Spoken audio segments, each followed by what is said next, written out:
Okay, we are live. Let the games begin. Let me double check on the Rumble side to make sure that we are actually live and everything's going to be good on that. And I'm going to be switching back and forth between screens a lot for essentially until I feel like I have talked everything out and until you guys feel like you have talked everything out. Because I do think it's important for that we take an opportunity to actually absorb this moment because it is wild and unbelievable, gang. That is for sure. Okay, we are up on Rumble. That is good. And a hello to Southern Nature. I am doing pretty well indeed. It's a wild day, isn't it? I hope you'll forgive the state of my hair. I know it's a little fuzzy. There's not much I can do about that today, unfortunately. Not to worry, I haven't been ripping out my hair and gnashing my teeth and putting on the sackcloth and ashes. It's just horrendously humid today here in Missouri. It's 79 degrees right now. It wouldn't surprise me if we got up to 81 or 82, which is pretty warm in April, but that's what we do in Missouri. We do the seesaw, and unfortunately, it has the most devastating effect on one's hair. But yeah, here we are. Like most of you, I have seen what we had to see. The leftists, they finally had their wet dream fulfilled, didn't they? They got to see that Trump was arrested. Now they are a bit downcast, of course, because from what I understand, they haven't really cuffed him. They haven't done the whole mug shot and all of that other junk with it, which I know they're very sad about. And honestly, I'm sad about that too, because can you imagine the gold mine that we would have had from those images? Just imagine that in campaign ads and for anything, any kind of fundraiser. I mean, and then have that voiceover of him saying, they're not after me, they're after you. I'm just standing in the way. And then having him cuffed and, and having the mugshot and everything else. Oh, it just would have been absolute gold. Oh, but I suppose we can't have everything, especially not today. Now, I do have my Twitter feed up. I've been, just kind of keeping an eye on what people are saying about the whole Trump situation. I understand that he goes before a judge at 2:30 New York time, which is half an hour from now. I don't know when we'll get news from that, but I'll be checking in. I've got my trusty tablet, so I'll be seeing if anyone's casting any news. But yeah, wow, I needed a minute to just absorb what was going on. Now, let me know how you guys are reacting to this and feeling about this in the comments section, because I do want to talk to you. Also, so you're aware, I'm able to put comments from YouTube up on the screen. I can't do that on Rumble because Rumble is a custom destination, and it doesn't let me do that just yet. But we're getting there. We are getting there slowly but surely. I do like being able to live stream to Rumble, especially now if I find my thoughts get a little bit too racy for YouTube. Well, there's always the ability to dump YouTube and keep going on Rumble. So there's that. Yeah, but about the title, the Rubicon has been crossed, Snookie Bear. I use the reference to the Rubicon because we know from history that when Julius Caesar crossed the Rubicon, that forever changed the landscape of the Romans. They went from being a quasi-republic and to being an empire in very short order, and didn't terribly work out for them. But I like the metaphor because it signals and it represents a point of no return, that something has happened that cannot be undone. You're not going to be able to just kiss and make up after something. And that's very much where my mindset is at. There comes a point when people state over and over again that they have certain opinions. They don't like anyone who actually believes in American virtues, which is very weird when pagans start talking about that, because individualism, individual rights, having a proper sense of community, morality, living an upright life, those are very pagan virtues. So that always confuses me when they start denouncing Americanism, because you're essentially denouncing your ancestors and your gods. But what else? That's their cognitive dissonance.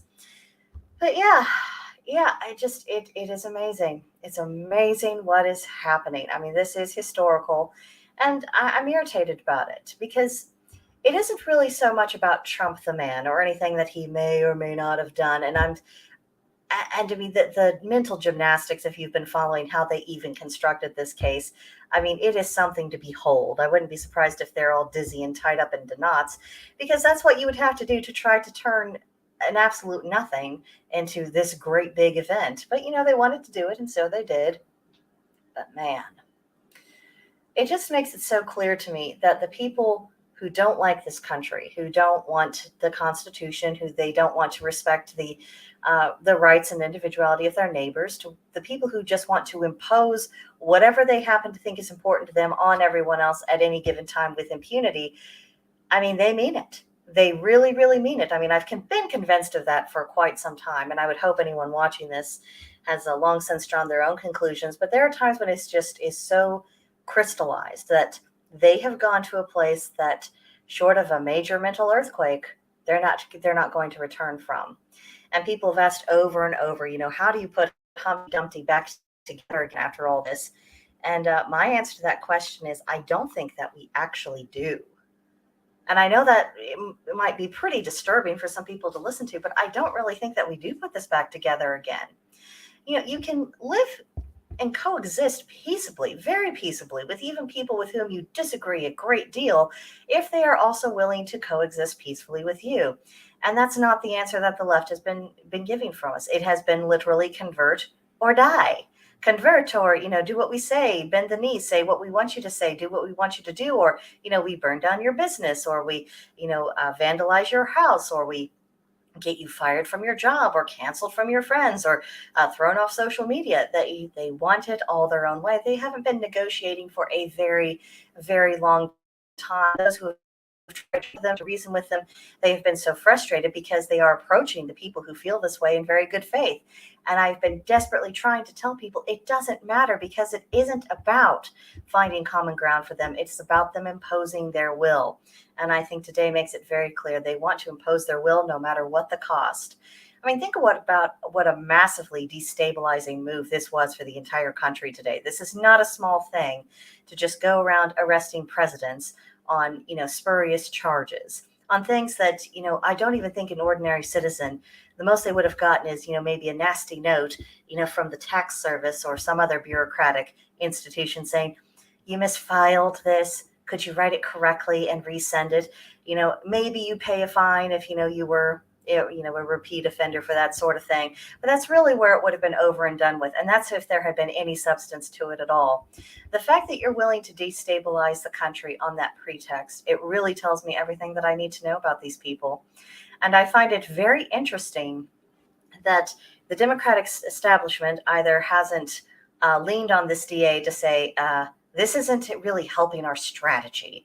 We don't really want you doing this. We need you to stop. And seeing as how we can affect what you get in campaign contributions next time around, we can make you stop.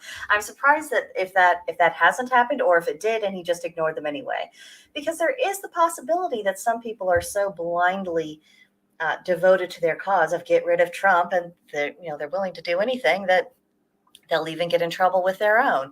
I mean, that is a possibility. But I mean, man, the way people have been having, there's just the addiction to the idea of Trump getting in trouble and for him getting what's coming to him, whatever they imagine that to be. It shows you the power of media. It shows you that it absolutely does matter what is said and what people choose to believe, and who the loudest voice in the room is. I wish this wasn't the case, because it's really a sad commentary on our fellow man. But there are some people who they are going to bend to whoever they see or perceive to be as the strongest person in the room, who's the authority figure, who has that loudest voice, who has the force of personality to push something through. Uh, and these people, I'm sorry to say, I mean, because they have completely outsourced their mental reasoning, they're not moral people, are they? They are not exercising moral judgment. They are not exercising their own personal agency. They're just going along with the crowd, and they're doing whatever they see the strong person doing. It matters. It matters. It does matter what people think, because those people who are in these people who are not in the mood to do anything constructive, they may not necessarily go out of their way to help the tyrants amongst us, but they're definitely not helping the rest of us, are they? They'd sell us out in a heartbeat just to get 5 more minutes of existence. If it saved their skin just for that short length of time, they would absolutely do that. They do that to those with people who they say they disagree with but are too scared to support. They would do that to their own grandmother. I think it's important that we come to terms with what cowards these people are. And then, of course, if people who actually want to restore the republic to its proper place, if we're ultimately victorious over the long run, I mean, those people will bend the knee to us just as well. But it does rankle me because they'll be getting a world that they have done nothing to deserve. They're not moral people. They aren't people who are exercising restraint. They're not, particularly fearful. They're just spineless, unprincipled cowards. See, Crazy Witch, hello to Marcus. Glad to have you here. They are known for eating their own. Oh my goodness, yes, they are. And it is striking, isn't it, that they haven't chosen to eat their own over this DA. I mean, I suppose it's a calculation because by doing this, they do destabilize the country because there's plenty of people like me who are thinking the things I'm thinking, probably feel worse than I do, are like, okay, it's over. The only thing we need to do now is set some national divorce papers in, separate out our property, and just get on with it because there's clearly nothing there to keep us together anymore. We do not want to live in the same worlds and live the same lives. I mean, I think there's some of them who are aware of just how massively destabilizing that is. I mean, I suppose maybe they make the calculation that worst coming to worst, they could prevail. I mean, I don't know about that.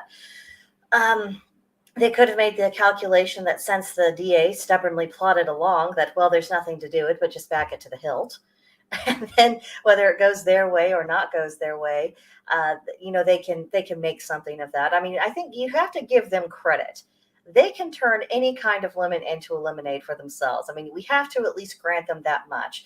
I just wish people who actually were constitutionalists, libertarians, Republicans who actually believed in a republic instead of whatever the neocons been doing all these years. I wish people would understand that, take a leaf from their book, and make use of it, of see how you can turn everything, even unfortunate events, into something to your advantage. Start thinking strategically, because the other side, they're at the very least opportunistically successful. Another thing that I wonder if maybe this DA will ultimately be used. Maybe they're allowing him to carry on with this because if it works out in the opposition's favor, that's wonderful for them. But if it doesn't, well, then he's completely expendable. They can, just not help him with his campaigns, give extra funding to anyone who might primary him the next time around. And they can get someone more to their liking. So in a way, the opposition really can't lose, not for that. Or at least they can see how to make the most of the opportunity. And that's what's also on my mind today. Let's start making the most of the opportunity. When you have something that changes the landscape as much as this is, because now, I mean, it's happened. An ex-president has been arrested. Absolutely historic. We will never again live in a time period in which that has not been the case for this country. So that changes things. And honestly, as far as I'm concerned, it's open season. I think every DA who's on the right, every single office of law enforcement, you need to look at that opposition and you need to be going after them after every single tiny little thing. Now, for one, this would actually greatly help the process of cleaning up house in the political system, something that should have been done, honestly, in my grandparents' generation. If they had actually risen to the occasion and done their duty as citizens, this could have been taken care of then, and we wouldn't be in all the bother that we're in right now. However, alas, they failed us, and so now it's left to us to pick up the pieces. But absolutely, if this is what we're doing, if we are essentially conducting Civil War 2.0 through the court systems and through the political system instead of with the usual guns and bullets, then it's time to start fighting. And I think it's time to start realizing that people who don't want to be American, you cannot persuade them of the benefits of being so. And for those who are somehow still on the fence, I don't know how anyone has their head so deeply in the sand that they don't really have an opinion, but I suppose they exist. I think it's time to really start making the case to them. And I think we should make a very selfish case to them, saying, look, the ideas that we are presenting, the ones that are constitutionally compliant, here's all the great things that ends up for you. Because people, I think at the core, they are inclined to act in what they perceive to be their own self-interest. Now, if they fully take some of these principles to heart, they'll also think about, oh, okay, this also benefits my neighbors. We can have healthier relationships with one another, and that's a net good for the country as a whole. You can get them there, but you've got to start off, I suppose, a little bit petty. show them the practical benefits in order to really start making the case. And I think we should start thinking about how did the founders act in their day when they were getting ready to break away from the crown. Think about all of the campaigns that were in the newspapers and in almanacs and that was going on in coffee houses. They were making the case to their neighbors. They were saying there are benefits to doing this. You are going to be better off if we go this way. And you have to essentially persuade people of that. And I understand that persuasion is hard. I struggle with that every single day. But, what's the alternative? To just lay down and let the opposition win? I'm not interested in being abused. And hello to Scotty Mountain. Yes, the older generation became too comfortable and were in denial, so they just let the machine become too powerful. Absolutely. They were comfortable in denial and they were lazy. I think we shouldn't let them off the hook at all. I think we need to absolutely accuse them of the laziness that they did indeed perpetrate. And I would also like to, if we're going to pick on the older generation for a minute, I would like to call them out for this rose-colored glass projection of what they told the younger generations was reality. I would like to call them out for that. All of that idealism, all that it's all going to work out, everything's fine, don't rock the boat. You set people up with a really distorted view of how the world actually works, how a distorted view of human nature. Shame on them for that. How many of us have talked about in conversation, either at Blackbird's Brew Ungilded or in these live streams or in other avenues where we've gathered around with people, how many conversations have we had about how our illusions have shattered and how essentially nothing we were told growing up, from how things were going to be in our marriages, things were going to be in the workplace, how things were going to be in the country, how absolutely none of that was true. And experience has been such a hard taskmaster of a teacher. It comes up all the time, absolutely all the time. And that's what's really frustrating, because at such a moment as this, I would love to be able to turn to the old wise man sitting next to the fire and say, grandfather, what do you think we should do? You've seen a great deal in your time. I'm sure something about this, your own life experience, has taught you about how to best confront these problems. I want your counsel. But who can we go to? Because they have that wrong mindset, because they are still wanting to believe that this is all just a little bit of a rough patch and we'll be able to kiss and make up and it'll all be fine. And if we just vote hard enough, that somehow the problem will take care of itself. They're really big about how, remember how they told us when the younger millennials and the older Gen Z start going into the workplace about how, oh, they have these dumb ideas. Wait till they encounter the real world. They'll give up all this stuff. And instead you see corporations that are completely institutionally captured by the woke ideology. Yeah, great call. How many times do you have to be wrong before you admit with humility that perhaps, just perhaps, you don't have a good enough grasp of what's actually going on in order to comment on the situation? And that's where we're at least that's where I feel we're at. And honestly, I even see this reflected on some of the guests that come on some of the shows that I watch. You guys know that I'm a fan of Timcast IRL, and it is such a contrast between generations. I'm about 5 years older than Tim. And so when I see someone who's, around my age or his, contrasted with someone who's 10 to 15 years older, it's as though we've all been living on different planets for our entire lives. It's a completely different perspective on how things are going. And the older generation have been displaying a considerable amount of naivete. I think they honestly believe that, oh, neighbors don't really want to turn against each other like that. We don't really want to lose how great things are in the United States. Everybody actually believes in America once you scratch beneath the surface, once you get past the political slogans. They actually do. No, they don't. You have people right now in New York celebrating and opening the champagne and acting the fool because they got to see Donald Trump arrested, and that's all that matters. Ooh, I wonder how they'll behave if the court case doesn't go the way that they want it to. Which, speaking of that court case, I think we ought to brace ourselves. I don't know if he's going to end up with jail time or anything of that sort, which would be an absolutely outrageous thing to happen. But I think we need to brace ourselves that a New York jury is more likely to declare him guilty just out of sheer bad temper. I don't know why there's this idea that people somehow, out of high-minded principle and public-spirited morality, that they will toss aside their personal biases once they get into the jury box. I don't think that happens. I really, really don't. And I don't think that now is the time for naivete. Sorry. Scotty, I see you made another comment. People don't like change. That's why the same idiots stay in office. Yeah, it is why the same idiots stay in office. But there's also issues with how the primaries are conducted. If you start peeling back some of the layers about how the various parties conduct those primaries, who they tend to favor and who they don't, there are structural issues with that. And there's also issues with people not wanting to recognize the problem. That's that whole, stick my head in the sand. If I keep my head down and I don't bother anybody, everything will be fine. And there's also that mentality too. I mean, and we are really experiencing the consequences of that. And I don't think we can ignore the consequences anymore. Okay, checking on Rumble. Alrighty. I don't see anyone commenting on Rumble just yet. Okay. Sorry, it is taking a little bit to go back and forth with that.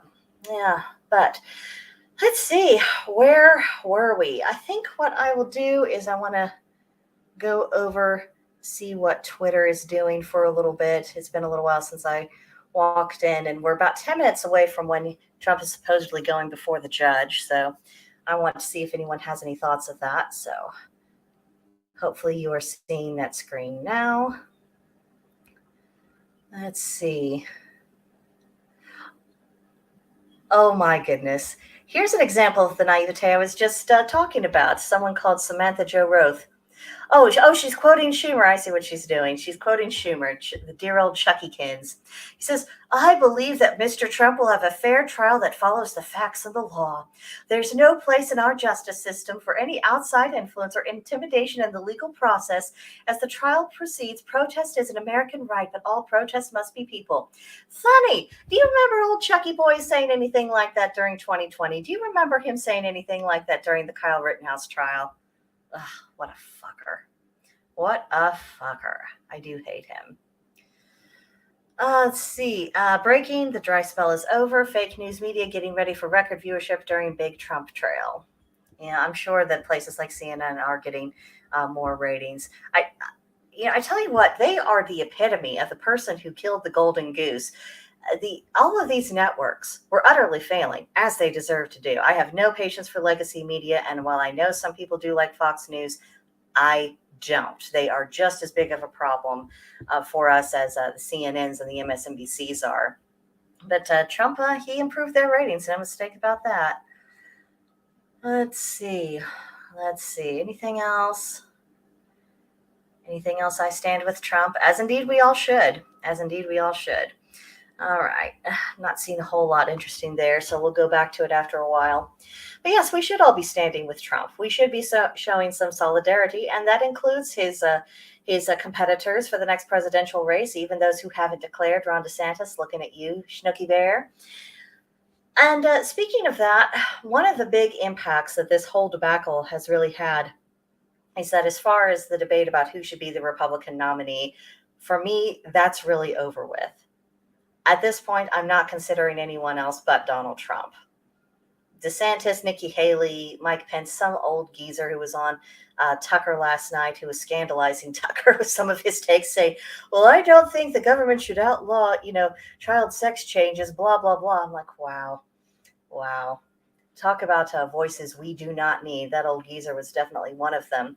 But as far as the rest of you go, I just want to put them on notice, and I think people should start making these declarations.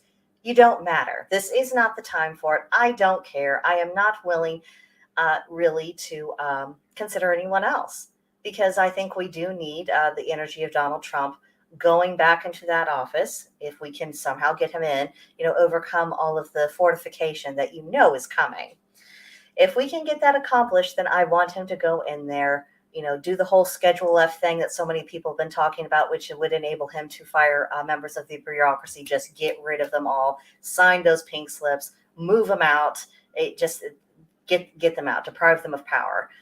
And also to start financially starving a lot of these ridiculous programs and agencies. I mean, absolutely defund things like the FBI. That we do not need a politically driven machine that has police enforcement powers that is targeting all of the American people. Right now they're having a field day with Donald Trump and with people who had the temerity to protest at January 6th. But they'll go after other people. They've already demonstrated that they have no character, and I'm tired of listening to the excuse about how, oh, that's just a leadership. Well, I'm sorry. The moment you follow an order, you share in the responsibility for it. If you enforce it, you are complicit. I will repeat that until I am blue in the face. I mean, we need someone who's going to go in and say, I'm not taking any prisoners. I am done. I'm not listening to excuses. If you sound like the old regime, if you sound like establishment Republicans, established Democrat, any of that stuff, if you sound like an authoritarian status, out, out, out, out. And I don't think that anyone could really bring that kind of necessary energy to the table at this point besides Donald Trump. And I mean, for me, the primaries are over. It's over. Absolutely over. Now, if and I hate to even bring this up, but I think we need to face all possibilities. But if in the event Trump was Epsteined, or that if he was assassinated in any way, which I fully expect there will be people who at least make the attempt to do so, if in the event that were to take place, then the standard bearer that I see is not Ron DeSantis. I will throw my support behind Vivek Ramaswamy. He's the only one who is talking about American identity in a sensible way, because this whole identity politics, all of that craze, that doesn't happen if people are not grasping for who they are, if they don't understand where they fit in as part of a community.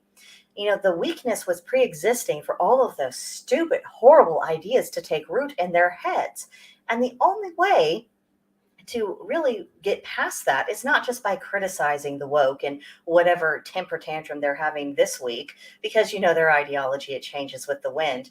But you need to be able to replace it with something good, something solid, something that actually helps people be better, experience better lives, and feel better about themselves. And that, of course, comes down to a lot of the American virtues of life, liberty, and the pursuit of happiness. It really does come back to that. Sell them on that idea. And Vivek Ramaswamy is the only one who's even talking about that. So, no, I don't have any time for anybody else except those two. And I hope, I don't know if there's been any forward thinking as to possible VP placements, but I would hope that Donald Trump would consider Vivek Ramaswamy or someone who thinks very much like him, because that would be such a boon. That would be a power team, and I think we could really get something done in the country, because it's time to start pushing back with everything that we've got. But as for the DeSantises, I mean, I like DeSantis as a governor. Keep governing Florida. Do your thing. Once you leave office, because this is his last term as governor, they have term limitations there.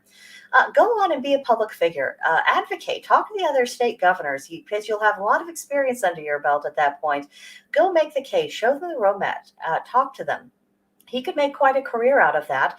And of course, if people adopted the good ideas that he's had, then that would be a net benefit to the country. And it would certainly shore up some of the states, particularly the states that are inclined to reject the government overreach and just the overall political madness. Let's see. Okay, checking in there. Okay, don't see anything on Rumble. I'm going to give Rumble a refresh before I go on to my next thing. Because I'm telling you, I've got a head full of thoughts, gang, an absolute head full of thoughts. Ooh. Okay, no comments on Rumble just yet. All caught up over here on the YouTube side. Alrighty. So speaking of shoring up states, and this is another ripple effect of today's travesty, I think it's time to, instead of just asserting the sovereignty of states, because of course they are, and it's important to remind the federal government of that, I think we need to start actually working towards state having independence, to where because the big thing that the feds use in order to enforce their will when a state says, that's stupid, I ain't doing it, you can't make me. Well, the feds typically withhold federal funding. So if we are a little bit more self-sufficient, if we are a little bit more reasonable in our expectations, if we start divorcing ourselves from the idea that government needs to take care of us or pay for every little thing, then we are in a much better position within our states to put pressure on politicians to say, no, I don't care if they cut off federal funding, let them. Let them. Let's be done with them. The federal government needs the states more than the states need the federal government. And also with shoring up our states, I hate to tell you, I know this doesn't make everyone comfortable, but I think it's time that we start making a differentiation between friend and foe. Let's prioritize dealings and trade and everything else amongst states that are friendly towards one another, who actually do value the Constitution and who would like to see an actual restoration. Prioritize that. Improve cooperation with that, and have less and less and less and less to do with the blue states or with the blue cities who are completely going out of their minds. Again, I think they need us more than we need them. And it's time to start using that leverage much more strategically. And if necessary, if it gets down to that point, because I know some states have already declared themselves to be Second Amendment sanctuaries. My home state of Missouri has already done that. We also passed a law last year that forbade, any outlawing of any fuel source for any reason, because apparently that whole controversy with gas stoves, that's been going on for quite a while. So that's already been outlawed here. We need to make sure that's enforced. But other measures like that. And if necessary, start thinking about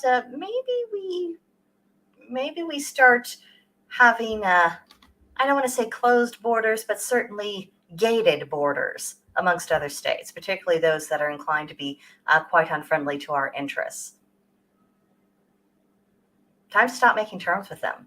Stop playing nice. Stop acting like we're all on a team on the same country and we want the same things. The opposition has made it very clear that they don't have the sense to believe it, and let's start enforcing that on the governmental and state levels. We can do it. It's a lot easier to bully your state representatives than it is to bully anyone in Washington. Oh, also, speaking of which, there's renewed discussion about repealing the 17th Amendment. That was the amendment that changed the way senators on the federal level get into office. They used to be appointed by the state legislatures, and it was a way of keeping them on a leash. Well, the 17th Amendment meant that we just voted for them directly. I think we need to bring them much closer to home. And the nice thing is that when they were appointed by the state legislature, well, senators, when they weren't doing what they were supposed to do, were recalled.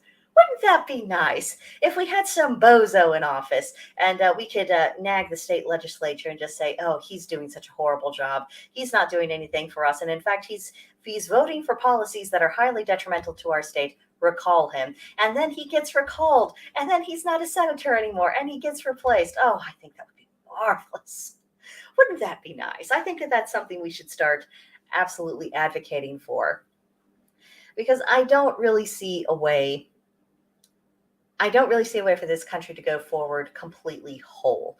So if that's unlikely, then we should at least be preparing for that possible eventuality. If there's going to be a national divorce, or if there was a great deal of decentralization, go ahead and prepare for it today. Sow those seeds today. Get ourselves to be in a position to where if it comes to that, we're okay.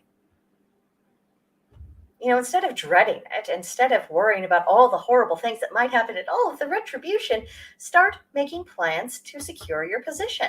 Start thinking, read The Art of War. Sun Tzu has a great deal of wisdom to offer to us, and failing to acknowledge that and failing to actually practice those principles in real life, that is what has gotten us into so much trouble. This idea of being always vulnerable and open, it's very new agey, very new agey.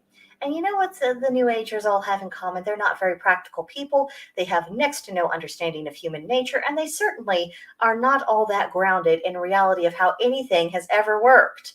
So yes, let's weed that nonsense. Let's just accept that there are some people who are never going to like us.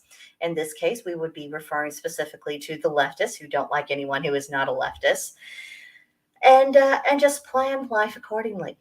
Protect yourself from people who wish you ill. I mean, this is no different from us locking our doors at home, or from having a method of self-defense available to us in the home, or simply being aware when we're out in public in crowded places. Be aware of the world you're actually in. And, instead of trying to pretend that it's the world you would like it to be if everything was lollipops and kittens and rainbow and unicorns. Realism. I tell you what.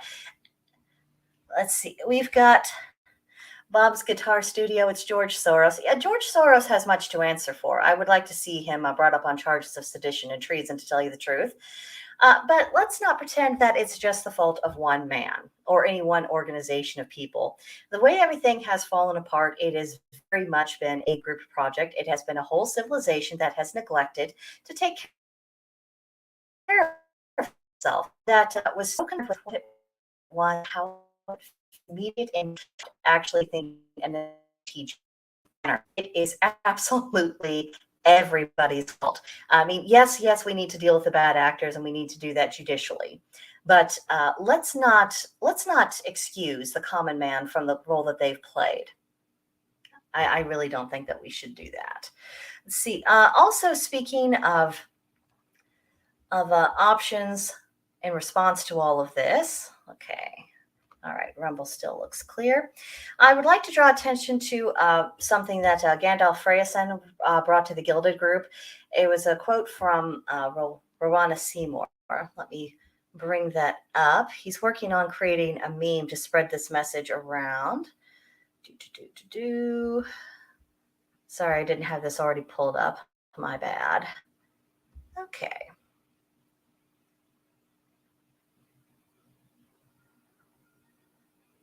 There he is. Ugh.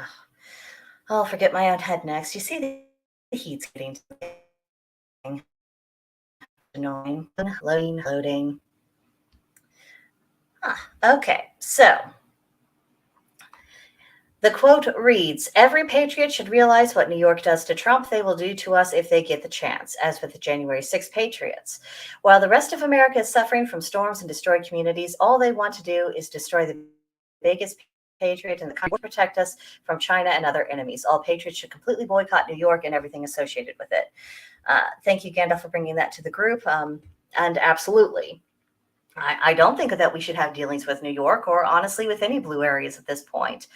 And I don't know how many of those areas really produce products that end up on our stays, on our shelves in other states. But just kind of look at it at the label. If it comes from New York or any of these other places, I mean, we can probably find an alternative.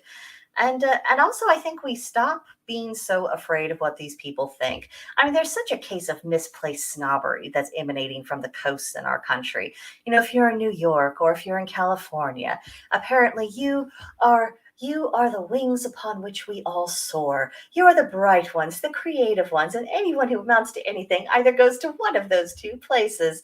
And so, they think they're entitled to dictate to the rest of us and to declare what's good and bad.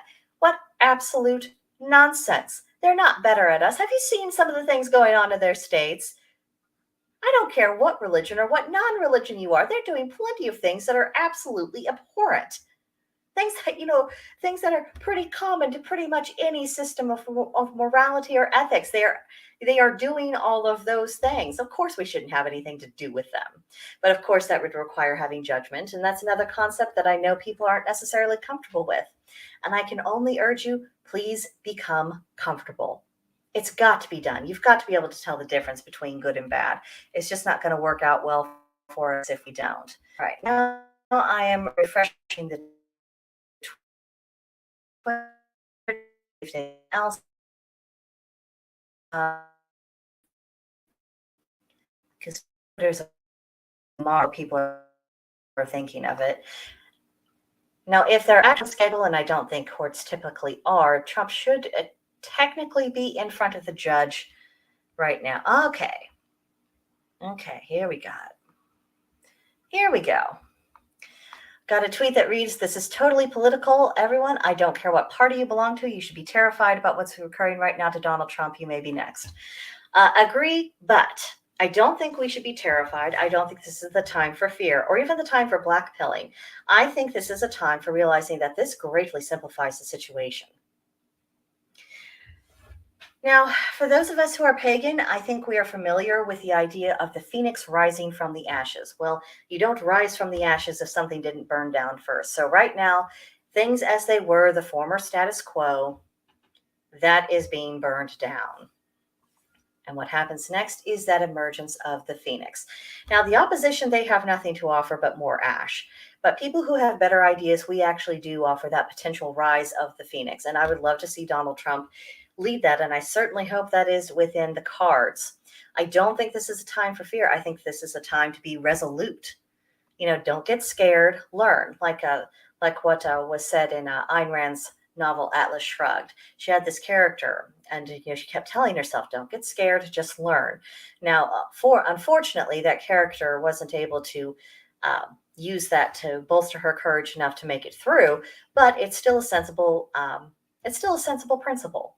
We should learn. And we should realize that by them going this far, they have, essentially declared that, yeah, we're your enemies and we're always going to be your enemies and nothing is going to change. So it's time to respond in kind. Make use of the legal system. Make use of the political system. You're going to have to get your hands dirty and deal with this nasty process, and in order to affect any meaningful change. There's just no other way. Let's see, what else have we got? Oh, someone's saying that that's Trump's legacy. Probably a hater. Oh, let's see. People speaking out against Marjorie Taylor Greene. I don't know if you saw any of the video, but she was at a rally earlier today and she did an interview. She's doing a lot of speaking up. There's Trump. Looking good. I love the red tie. I love the fact that he looks resolute. I had actually hoped that if they did give him a mugshot, they would have grinned really big. Because they should have, but we were denied that. Someone doing some socialist whining. And when asked to respond to the felony charges, Trump will reply, witch hunt. Well, it is a witch hunt. And as someone who is actually a witch, I'm rather sensitive to witch hunts, whether they are of actual witches or if they are people who are being treated as pariahs for no good reason. It's absolutely maddening. It is a witch hunt. We've got a little bit of video. See, that's from 2 minutes ago. Lots of people in uniform. And I just want to put it out on record right now. If anything at all happens to Trump so much as a stubbed toe, I'm going to consider that an attempted assassination. So anyone who's on the opposition is aware of that. I'm not going to believe any ridiculous stories. Okay. Video's looping.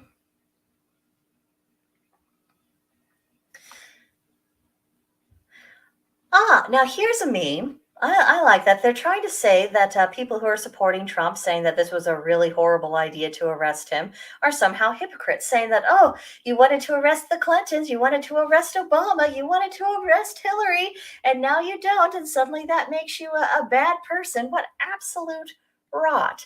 Okay, here's the difference. Here's the difference. It is a very open-ended question of whether or not anything Trump was accused of was actually a crime, if he actually did it, or anything of that sort. I mean, you had to go through absolute hoops to even get this day to happen. When it comes to the Clintons, there is scads of evidence of highly criminal, if not outright seditious activity. And so, yeah, arresting them would be different. Now, would it be a big deal? Absolutely. But that would not be an improper application of the law, and it would not be persecuting them. It would be holding them accountable for things they actually did that have been known and discussed for decades. There's a world of difference between that and some kind of trial that basically comes down to, well, we don't like him, so we're going to put him on trial and try to throw him in jail. I mean, that's the difference. I'm not having these false dichotomies. No, patience over. I'm getting old. I'm getting old. I can't do this. Let's see. Another tweet reads, I refuse to believe we can't change this. Unless Trump wins the primary, then we are screwed, and I will be treating the same. We can change this. Even in the absolute worst case scenario, it can still be changed. It's just a question of by what methods and how long will it take and what will it cost. Let's see. They just ensured Trump's election victory in 24. Yeah, I think this vastly improved his chances, because anyone who just doesn't like all of the uproar, people who just wanted, can I just have some peace and quiet? This is definitely not peace and quiet kind of territory. So I would imagine that there are people who are suddenly going into being Team Trump. I mean, and who can blame them? Who can blame them? All right, let's see. What else is there? Let's see. Hush money case. Honestly. Imbecile, when have prayers ever worked? Absolutely no support. Beautiful day. Okay, let's unpack that a little bit, because I know the temptation is that when people start saying we need to pray for this or that, that it comes off as I'm not going to do anything constructive. It really depends on who's saying it and what the context is.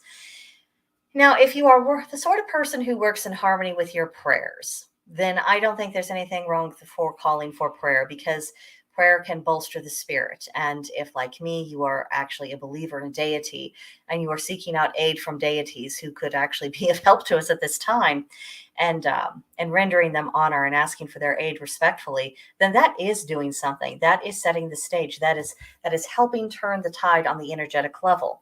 And as a witch, one of the first things I was taught is things that happen on that energetic spiritual level.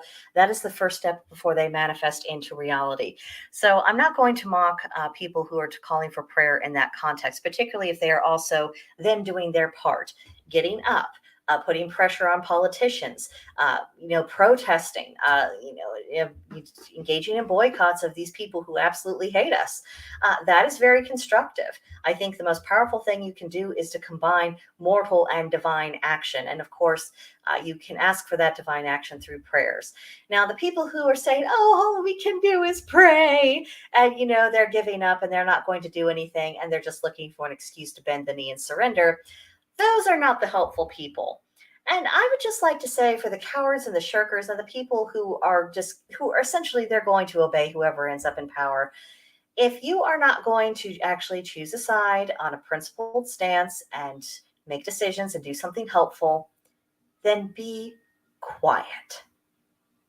I mean it. Shut up right now. Stop demoralizing people. Stop, putting your anxiety attack out there for everyone else to do with, because the grown-ups and the people who are trying to keep a hold of their mental health are doing everything practical within their power to improve the situation that we're in. If you are not helping them out or taking their leave, then shush. Shush. We have enough to do keeping our own nerves together and keeping our heads screwed on straight without being bashed and just torn down by people who are never going to do anything constructive. So if you're amongst that number, then shush. I don't want to hear it. I absolutely do not want to hear it. Let's see. Trump 24.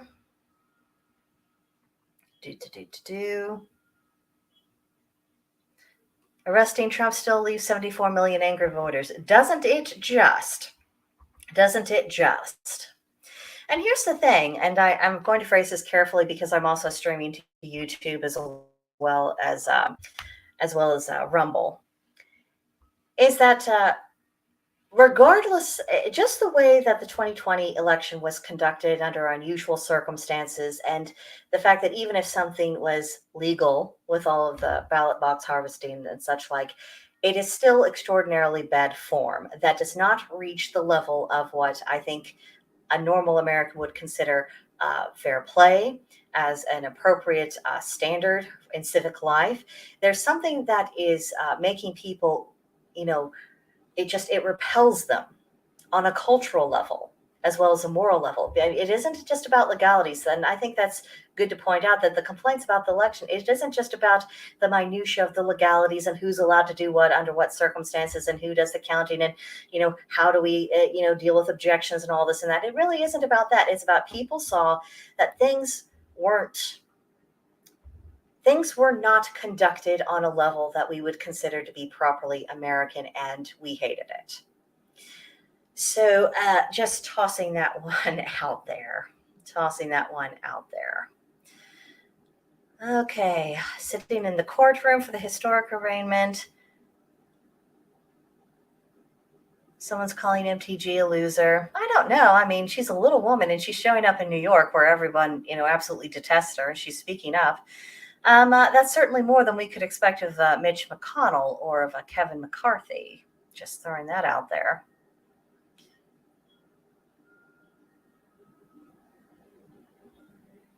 Why wasn't Trump's DNA taken? Well, I don't know that it hasn't been. I don't know what they would necessarily need his DNA for depending on what the charges are. Let's see. Witch hunting won't silence us. Stand with Trump 100%. Absolutely. I think he's going to gain support. I think he already has. So there is reason for a course for cheer.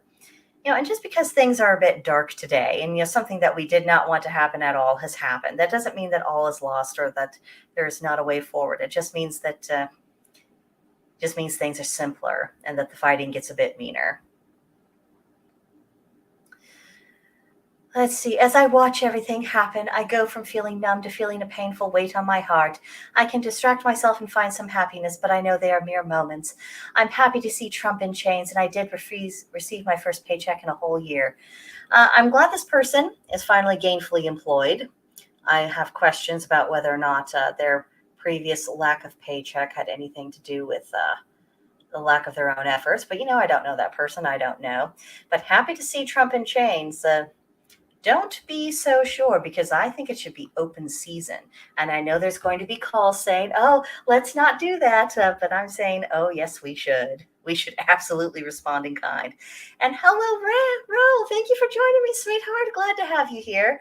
I'm just kind of rambling about the events of the day, keeping track of Twitter, and just getting some of this out of my system, because especially in this day and age when so many people are trying to silence anyone who doesn't agree with the left.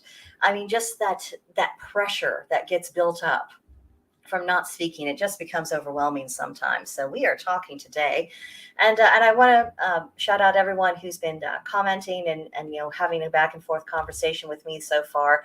I really appreciate it. I think it makes for a better situation, and I hope it helps you to at least get some of this energy out of your system.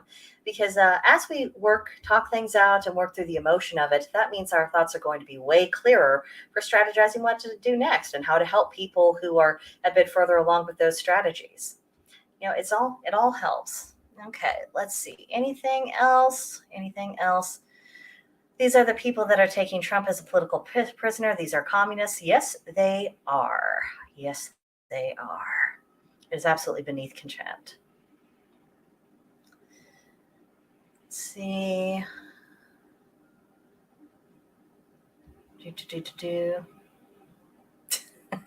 Here's something for someone making fun of the left. The left, we're going to indict Donald Trump. The left indicts Donald Trump. The left, fuck, we indicted Donald Trump. And it has this rather marvelous meme picture of Trump with the lion draped in the flag. Oh, that's very, very iconic. I believe he is a Leo. So shout out to my fellow tribe member. The monarch is indeed strong. It actually puts me in mind of of a quote from Lord of the Rings. Remember when Gandalf and Pippin went up to see the steward of Gondor, and then the steward, who had a few screws loose, he declared that the rule of Gondor was his and none others. And Gandalf said, "Authority is not given to you to deny the return of the king." So if Donald Trump comes through this all right and we have him reelected in 2024, we have got to make a meme with that. We have absolutely got to do that, because it would make the opposition squirm and cringe, and I would be entertained, and it would make me happy. So yes, we simply must make that happen. And that's another thing. Future planning, continuously looking towards the future, moving forward, doing everything we can to have some forward motion. That is incredibly valuable. Yes, so we should prepare for the worst and have contingency plans, but we should also have a plan for if things work out well. For one, it's never a bad idea to have champagne handy if there's cause for celebration of any kind. And for two, well, it goes back to that idea of what kind of energy are you actually cultivating on the spiritual level, because that is spiritual energy. It is going to manifest in the material world. These things are completely linked. I mean, even a person who doesn't practice magic, to a certain extent, even if it is to not as pronounced an extent, your energy is still going to be manifested in physical reality. So if we get stuck in the doom and gloom, if we think all is lost all of the time, well, then that is also going to have a really nasty impact on what manifests in the material world, even if it's only for our own individual level. So let's definitely be careful. I'm not saying we don't feel our feelings. I'm saying is that once we get the worst of our feelings out of the way, that we then move forward and go forward and start being constructive. And Ro, unfortunately, I'm going to have to go. Have you on the background on for a second. Oh, that's perfectly okay. I'm glad to have you here. I think it's awesome that so many people have come around. I actually was going back and forth about whether or not I would do a stream today because I knew that all of the big talking heads with all the big channels would definitely be talking about. There's nothing else to talk about today. But oh, and hello to Georgia, catching up on this after the live. I didn't realize you were streaming. I tagged everybody in the Gilded group, Georgia. If you want to join in, I can send you an invite to the studio. I would love to have you on with me. So let me know if you would like to be with me, my dears, if scheduling permits. But yeah, the reason why I thought about not streaming is just because I thought, what on earth could I say or bring to the table that some of the bigger channels wouldn't already be saying? And I'm not sure, not much. But then I thought my audience are pretty much pagans. No one is talking to us except for each other. So then I thought, you know what, screw it. I've got a bunch of stuff on my mind. I would absolutely love to get some of this out and actually talk about these things. Actually, I'm going to go ahead and send Georgia the link. So she wants to catch up with me. She absolutely 100% can. And also, if you are a member of the Gilded group and you would like to join in the conversation with me today, send me a direct message on Gilded. I will also send you an invite to join me on StreamYard. And that way, you could come on camera. We can talk about it together. You can get some of your own thoughts unloaded. I mean, let's do this, gang. I mean, I've cleared out my schedule for the day. I knew it was going to be real. Let's see. Is there anything more? Anything more? Do. Money talks. Trump is the cover for all of the nefarious state activities around the nation today. Really? You're not going to, this person isn't going to, oh, wait a minute. Is that? Oh, no, that's not the real Kevin McCarthy. But I mean, really, you're not going to look at some of the people who've been in politics for longer than I've been alive and say that maybe the people who've been in politics for 40, 50 years might have a little something to do with the money and corruption. You know, okay, whatever. Whatevs. Okay. Gonna give this little bit of a refresh.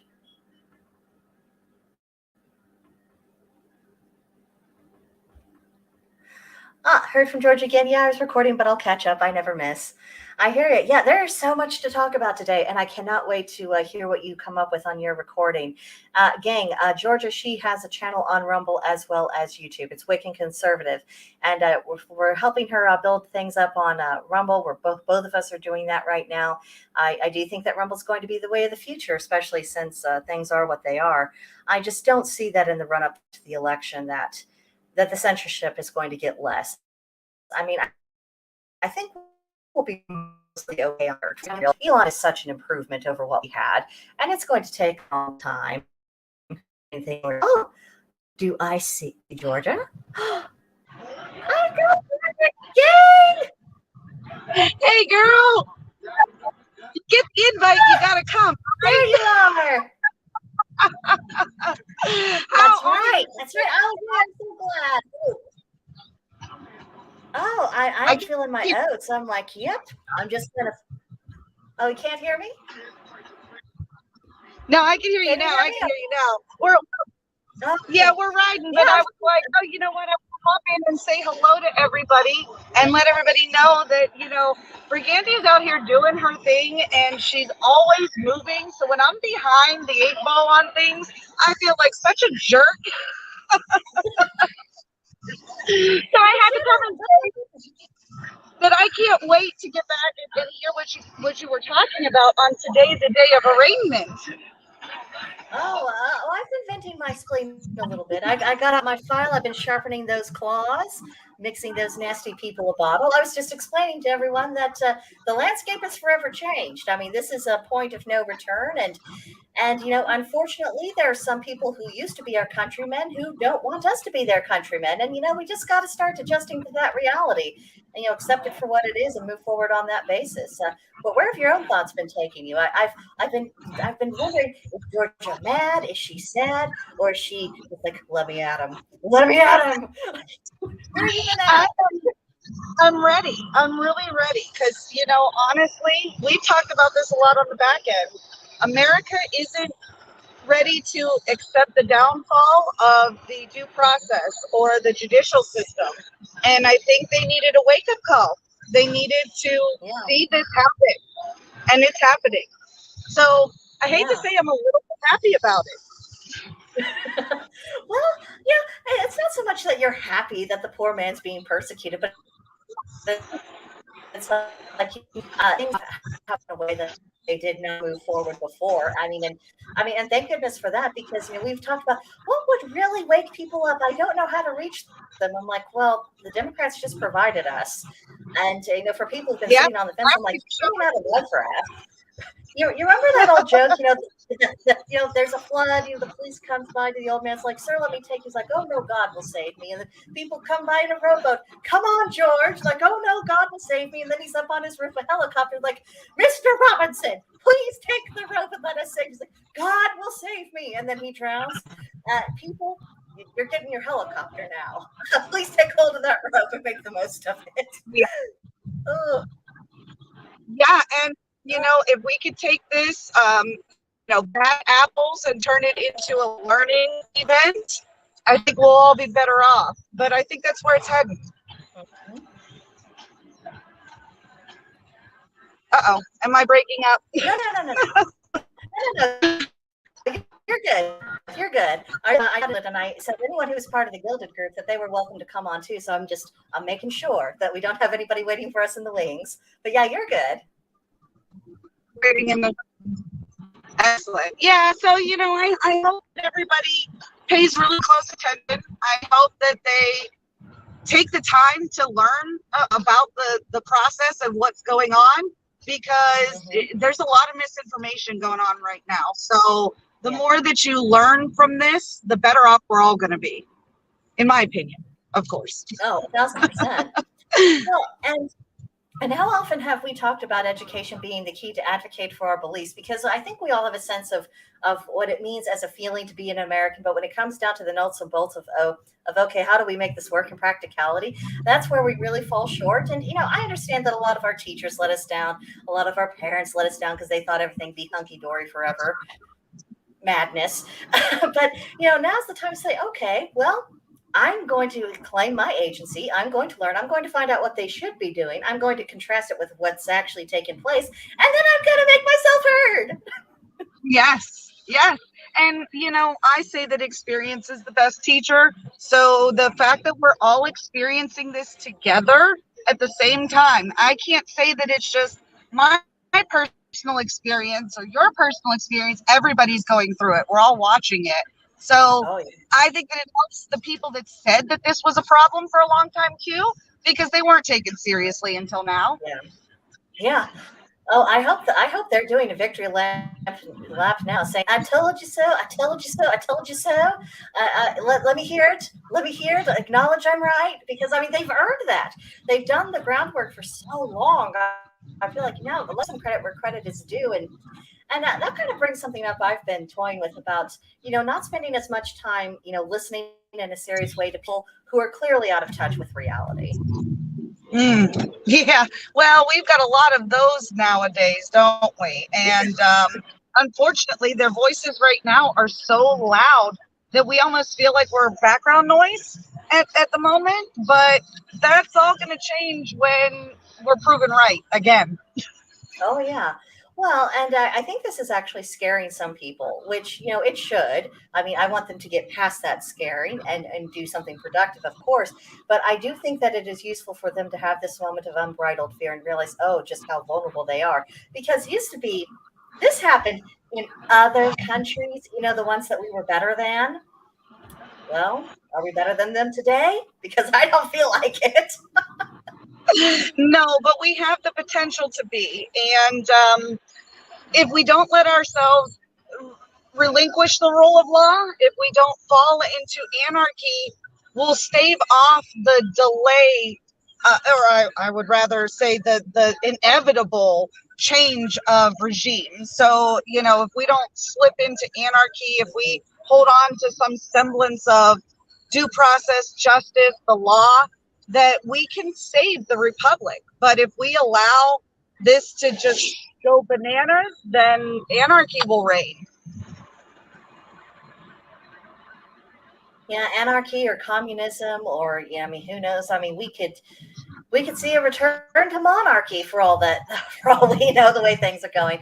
Before we go any further, I want to give a shout out to Patty O'Cakes. He has joined us on Rumble. Hello, Patty. Thank you for being here. You arrived just in time. We got to get him Yeah, on. I feel actually kind of. I know that I he's really busy with the rabbitry, so we just got to get him on. That's all. Yeah, we do. We'll have to catch him as catch can, because I know he's got a lot going on. But yeah, in a way, I share your excitement about all of this, because the status quo, it was just impossible to shift people. And whenever you made a very serious argument about how, this is a big deal, plan accordingly. You need to be sowing some seeds for different outcomes if we don't want this to be normal. I feel like, alarmist. I don't want to think about that. And now it's like, yeah, listening now? That's right.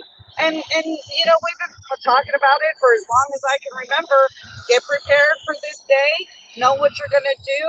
Understand what your role is to play, and then play the role. So, we're just waiting on people to do that. And first step of the process, let's get this arraignment done. Let's get into a courtroom, and let's see what they really have to say for themselves. Yeah, that is interesting, and I'm kind of sad that they haven't allowed any cameras in the courtroom, because for one, that would be gold. But I'm afraid that they did not want that to be happening for fear of the internet doing what it does. And actually, no, I don't care. I think they should suffer. I really do. Let us see who you really are and how you really conduct your business. I'm surprised he didn't push for the cameras in the courtroom. I heard that he was actually the opposite. He didn't want to. I thought that was strange too, but I suppose we can wait on the transcripts, but who knows how long that takes these days, and whether or not we can be sure of the veracity of those transcripts. I've got an all-time low of institutional trust, I'm here to tell you. Yeah. But I want to toss this out to you. I don't know. Did you happen to watch Timcast last night? I did, actually. And you know what? Charlie Kirk is really lacking these days, huh? Yeah. Now I liked what he said about making use of Schedule F and firing all the bureaucracy. I thought that was wonderful. But a lot of it, I swear, I felt like I was listening to someone, 20 years older than me. I'm like, what country do you think you've been living in, dude? What world are you looking at that this is the impression you come away with? And I was very frustrated the way he was just kind of poo-pooing the point that Tim was making about how, this is taking place in New York. How on earth are you going to get anything remotely resembling a fair trial in New York, of all places? Where do you fall down on that? He brought up a valid point that he really didn't want to give Tim any credit for pushing back on, and that was this idea of, what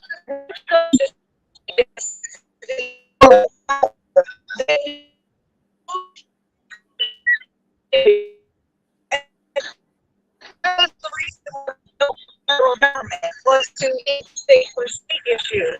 But if you go to a completely state system, then you have states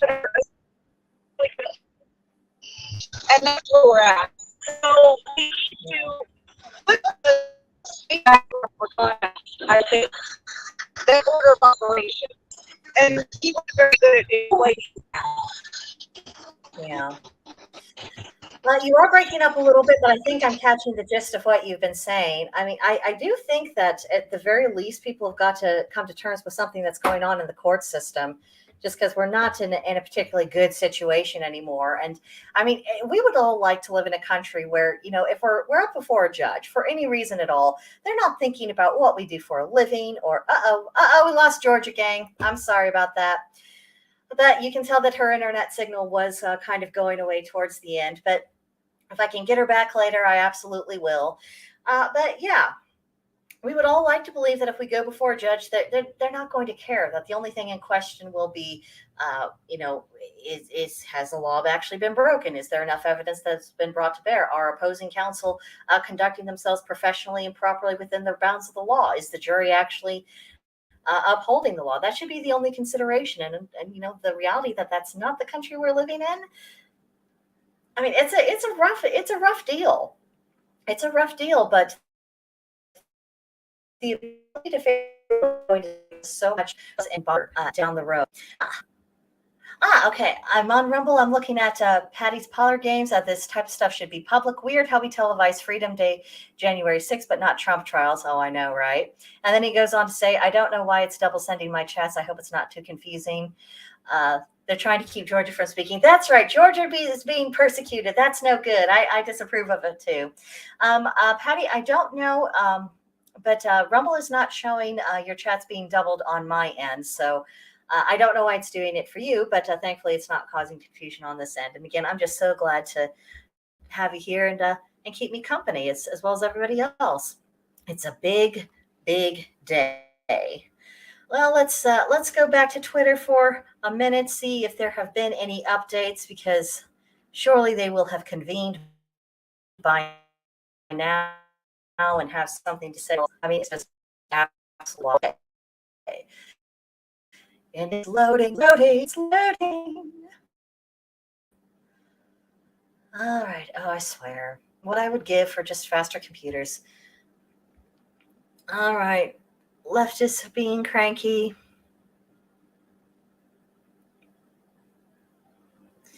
Gotta say, this indictment does nothing to raise the bar with a host of abuses from his adversaries who will run amok under the blanket of distraction that Trump's trial will provide. Hate the players, hate the game. I would love to know how many people are echoing those sentiments exactly. Yeah, Georgia did lose her connection. Thanks for letting me stop by and chat. We'll catch up on Gilded. Yes, we will. Yes, ma'am. So glad to have you here. And very exciting. I think this is our first on the road guest live streaming. So that's cool. Oh, yeah. We have so much to talk about, Georgia. And I'm sure that by the time Thursday rolls around, gang, Georgia and I will have oceans and oceans of things to say. But yeah, that tweet I just read about that guy just being so frustrated by everything that's going on, the way that problems of this, trials of this kind and political stunts of this kind, it happens just because the opposition needs a distraction. And of course, no one drives the news the way that Donald Trump does. And it isn't right. It isn't fair. Nobody likes it. But I mean, that's where we're at. And not enough people are really calling out the people who do that. And speaking of calling out people who are trying to capitalize on these unfortunate events, what's his face who showed up on Tucker Carlson, who just declared his candidacy and this and that, who couldn't bring himself to condemn child sex changes. I mean, what a horrible person. I mean, really, the people are really showing us who they are, and we've got to believe them. I mean, like I said, at the moment that this took place, I mean, the moment that they announced that he had been indicted and that all of this was going to happen, I'm like, I don't care at this point. Shedding the mortal coil, I'm voting him for no matter what, even if I have to write him in. I am that dead set now, because this kind of circus simply cannot be tolerated. We cannot have wholly political prosecutions and have that just go unanswered. Let's see. Is anything else happening on Twitter? Trump asked for more German funding so as to cut back on U.S. funding of NATO. He challenged the other nations to pitch in more as well. He saw no reason why America should, the majority funders of NATO, when it was the EU nations, not America, that it was defended. 1,000%. Our European cousins absolutely need to do more to pay for their defenses. If they had been forced to pay for the defense of European territory instead of having these massive Marxist welfare states, we would be in a different political situation right now. So yeah, we shouldn't be funding the bill for their bad choices. Let's see.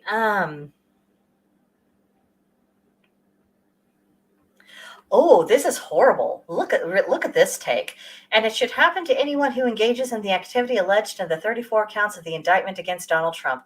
He will have his day in court and a chance to prove his innocence. Georgia, if you're still listening, I know that set your nerves on edge. He had the opportunity to prove that he won the 2020 election before 61 courts he lost. Yeah, well, we can get into some procedural stuff with that as well. But I want to focus on this, the idea of proving your innocence. Absolutely not. The justice system in this country was innocent until proven guilty. It was the burden of the state to demonstrate that you had done anything. But now, if you're just accused, people's like, oh well, I guess so. George, I knew you were there. No one proves innocence; it is guaranteed. Well, I mean, in the world you and I live in, absolutely. But I mean, clearly there are other people who they've actually bought into that bullshit of Nancy Pelosi. She talked about proving innocence the other day as well. Yes, let me put up that angry face. Oh, I'm right there with you, 1,000 point. And Patty is saying, Patty Parlor Games. So we have to prove our innocence in a country where we are all presumed innocent. Apparently so. I guess we're not presumed innocents anymore. I mean, this is goes back to what I said about the opposition not really being our countrymen. They do not want to be American. They do not want to share a country, territory, political system, court system, anything with us. They want to impose their will on everyone else, and it's convert or die. So I say, let's just get these people out of power, and if necessary, let's have a national divorce. I'm not attached to all things remaining exactly the same. And I don't, I want to make it more difficult for the opposition to carry their thoughts to the final conclusion. Because the people who actually believe in the whole, guilty until proven innocent and all of this other stuff, and like Georgia says, yeah, you can't prove a negative. But I mean, people who take that Marxist woke world view, the ultimate conclusion of their thoughts is essentially the final destination of many people in World War II. You know what I'm talking about, those dreadful camps and all the human suffering that occurred in that. That's the end result. That's the most extreme result. That's essentially where it goes if they get to have their own way. I want to make it more hard for them to do that. And if that means that the country of my birth gets broken up into smaller pieces or something else that occurs, then, fine. I don't want to be a martyr any more than anyone else. So I think we should make it more difficult for these people to fully vent their spleen upon us. Let's see. Oh my goodness. And here's a very unhelpful person.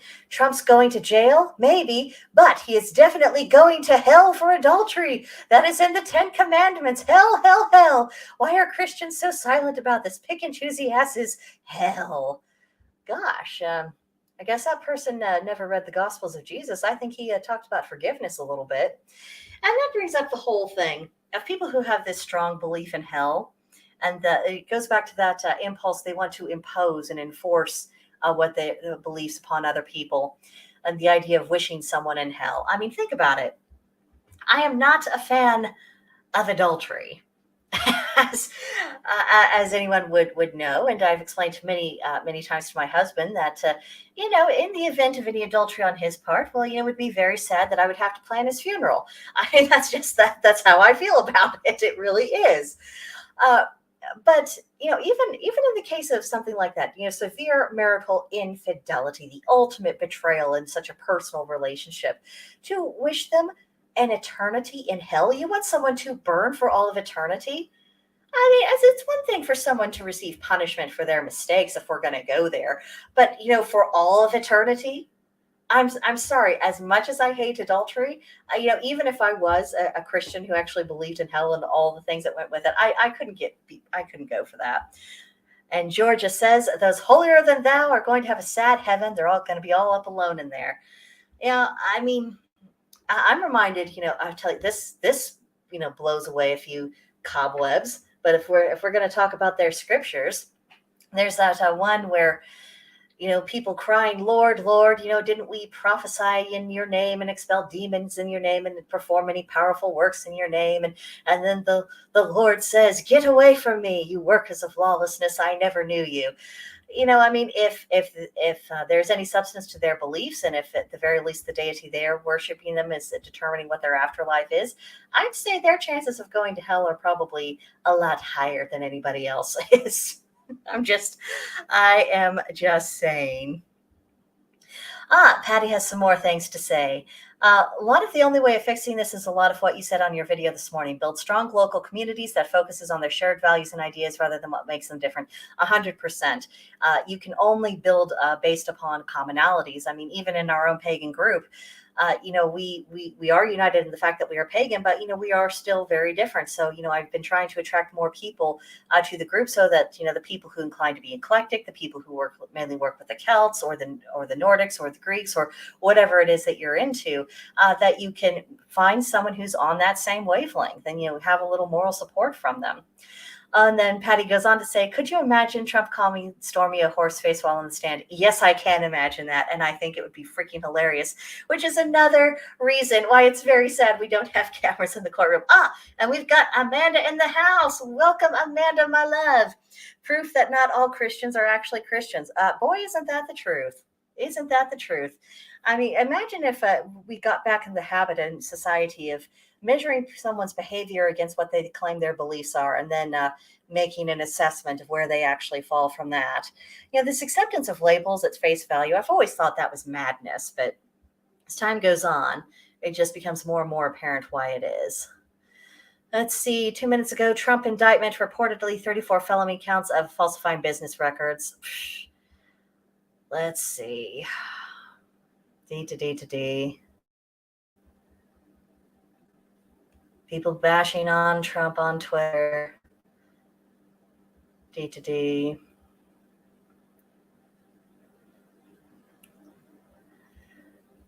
Lots of hate, but I mean, we are on Twitter, and that's very mixed company on Twitter. Wow. Yep. People are showing their true character today, gang.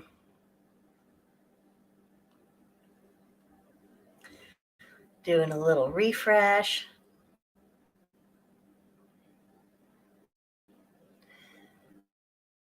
Alrighty. Listening. Georgia writes, so accounting discrepancies. Wow, what a Falkian nightmare. Yes, it is. I mean, can you imagine? Because I've heard other people talk about this sort of issue, and that's even if that is actually is the situation as presented. I mean, this is something that is literally handled by a phone call or a fine at the very worst. I mean, this is not something that should ever rise to this level. I mean, absolutely ridiculous. Absolutely ridiculous.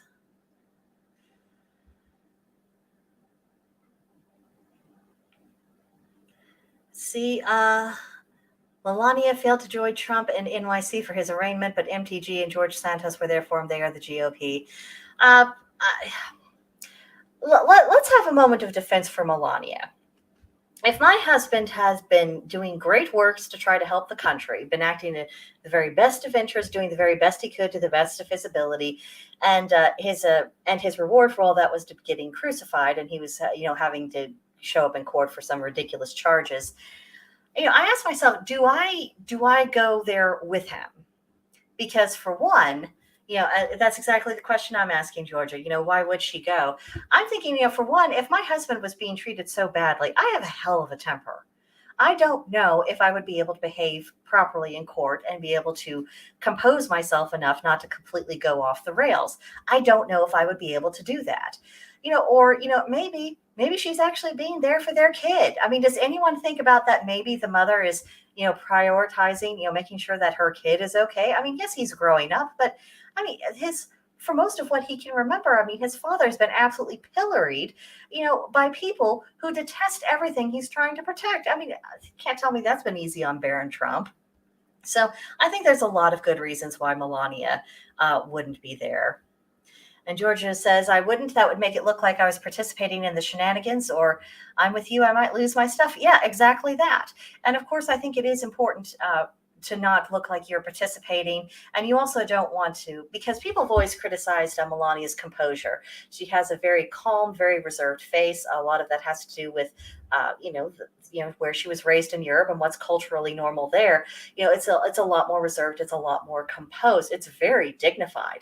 I thought she made a very elegant first lady who had a great sense of decorum, and I greatly admired her for that.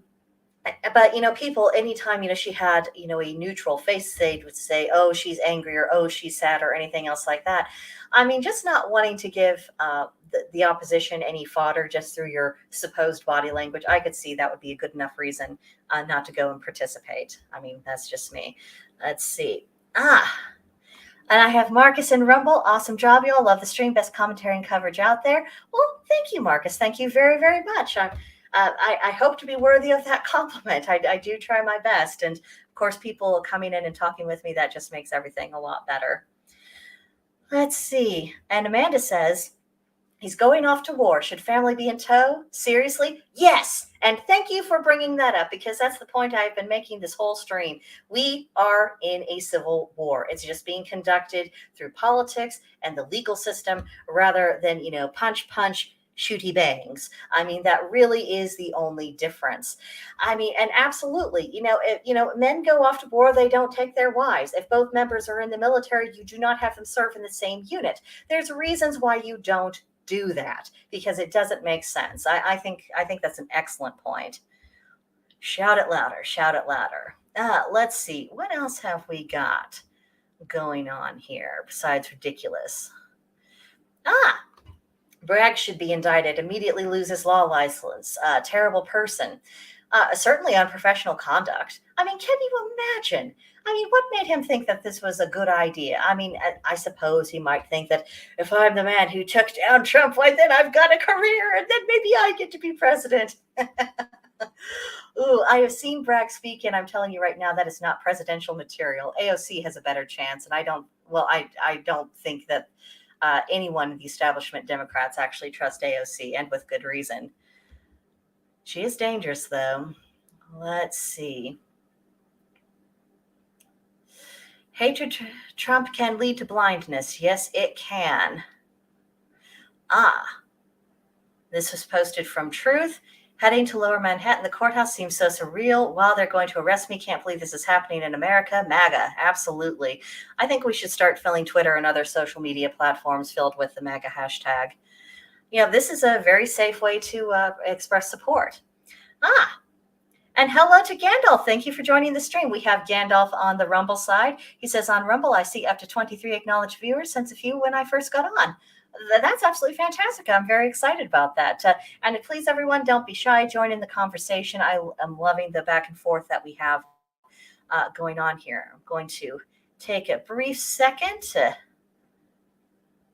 Okay. Just checking on what's going on in the Gilded group. Let's see. And now back to Twitter. What are we saying? My boy about to win the 2024 election. If you lock up Trump, lock up Hillary and the rest of the crooked government. 100%. Also, worst coming to worst, he can still campaign from a prison cell, and that would make a rather comical sight. Can you imagine? He's in a prison cell surrounded by Secret Service, conducting campaigns. Oh, I tell you what, that would be priceless.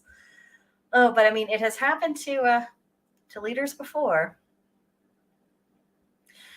Here's a good one. Political and criminal indictment of Donald Trump must be turned into political and criminal indictment of tyrannical system of the USA. Yet it seems like the show must go on. I think the move to arrest Trump is a sign of their stupidity and weakness. I want to put that out to everyone watching. What do you think of that statement? What do you think of that? See, Amanda says, imagine the ads. Yeah, I was thinking of that. Oh my goodness. I want that gold. I really, really do. But seriously, do you think that this move on the part of the Democrats is this stupidity? Is this just their sheer blindness and hatred? Is this their way of exacting revenge? Are they accomplishing anything? I mean, or do we think that this is the massive misstep that it really ought to be? Well, let me know. I'll be watching for your thoughts in the comment sections. Okay.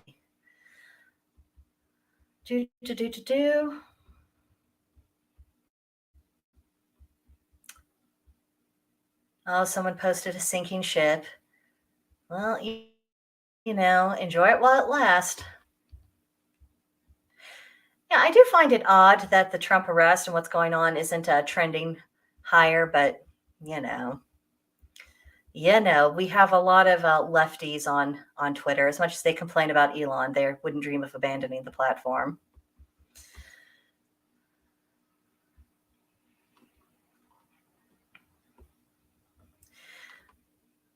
Let's see. Lots of stuff.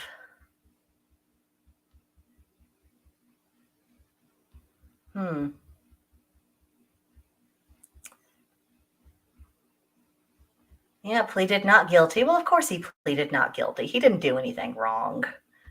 I mean, you've had a bazillion different offices decline to prosecute. Yeah. Oh, and I would say this to anyone who had any kind of a presidential dreams. This would be a really good time to say, you know what? I think it's more important to support Donald Trump at this point because he is being made the martyr, and so we've got to get going. Worry about the presidential contests later. I think this is the time where they need to be making statements. And I have to say, Vivek Ramaswamy has been making statements. He's been vocal. He's been talking about stuff. Let's see. Georgia says, I'm a little behind. Did the actual charges hit the wire yet? Or are we still waiting? I have not seen a mentioning of the charges themselves, but I'm a little low on a computer running time, so haven't looked for the charges themselves. I've just been keeping track of Twitter, and that seems to be all the computer can do at the moment. I don't know if they've actually made it public yet. Let's see. And then Amanda says it's a sign of their absolute devotion to all things absurd. Yeah, I mean maybe that's how we should really define the woke and the leftists at this point. Worshippers of stupidity, the church of the absurdity. Doesn't quite have the same ring as Church of Woke, but I mean, still, it conveys the idea. What are we saying on Rumble? Let's see. Gandalf's writes, it's routine procedure, automatic not guilty to give appearance of due process. And I do think you bring up a good point, Gandalf, about we are being given the appearance of due process.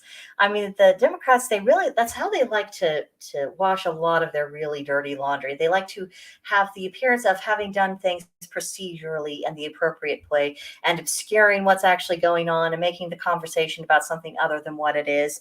That is very much par for the course for them. I mean, what are you going to do with these people?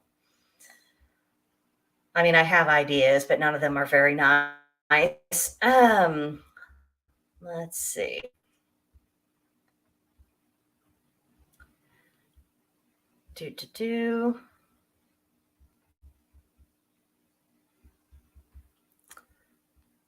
Yeah, kind of reached the latest on that. Let me refresh one more time. We've been at this for a solid hour and a half.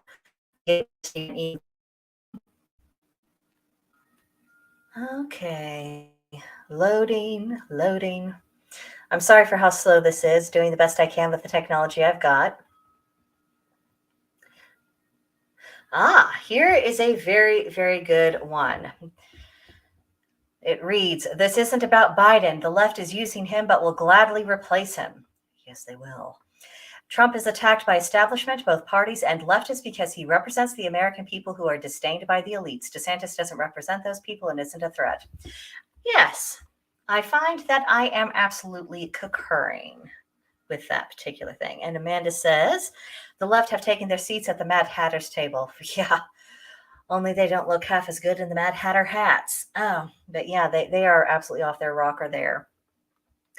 And turning this back to the what's been written in Twitter, I mean, I think this is something that people are really resonating with, this message that the so-called elites in this country, that they look down on, actual Americans, people who essentially believe in the American way, who like the country the way it was supposed to be operating, and to essentially want that to go on. They do disdain us because we are everything that not only that they abhor, but everything that they can't have power over. Because think of it, if you are a decent person with a reasonable moral compass and good ability, then that means you're going out and you're earning your living. You're taking care of your family. You're being decent to your neighbors. You're not going out of your way to create problems for anyone else. You're just going about your business. You don't need someone to tell you right from wrong from the political sphere because you've already dealt with the spiritual components of that. You don't need them to have laws on your behalf because you're not doing anything wrong. They need people to rule. They need people to be guilty, to be weak, to be hopeless. They are desperate for hero worship.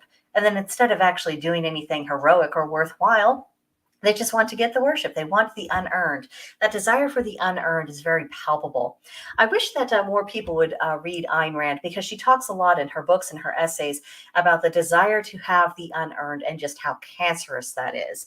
I think that would be a good thing for people to review.